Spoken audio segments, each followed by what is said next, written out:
Outline what is meant by escape speed.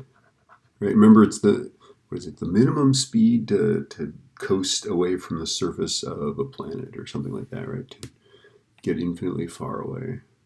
Let's see, it's launched vertically upwards with a speed of 3/4 the escape velocity, right? Outline in terms of the planet R, the maximum height from the surface of the planet reached by the probe, right? So what you're going to do is you're going to set up a conservation of energy problem, right? Remember, the escape velocity is the square root of, this is in that little data packet, right? 2gm over r, where r is the radius of the planet, right?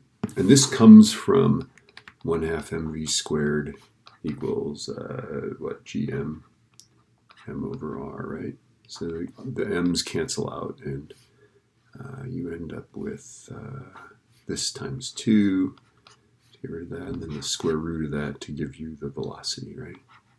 Okay, so you're going to use this. So the substitution, you're going to go, let's see, determine the height from the surface. Okay, so we start off from the surface of the planet, right?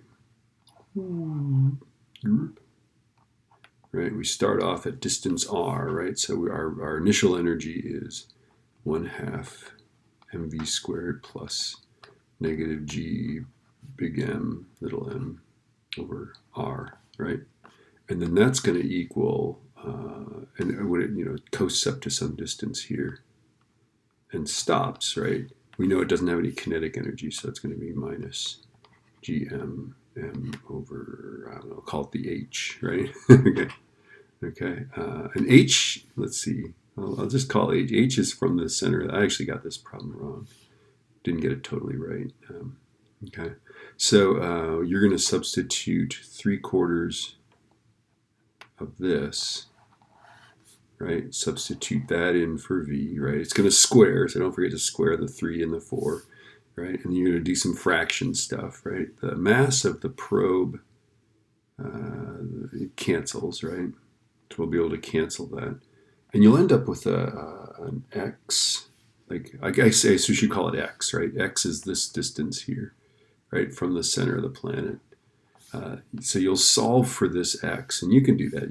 These things will combine because you'll see it's all GMs and stuff like that, right? And you'll end up with this value for x, which is some fraction times r, right? Because the GMs and everything will cancel. You'll get some fraction of r, and then don't forget to subtract r from it. That's what I did, right?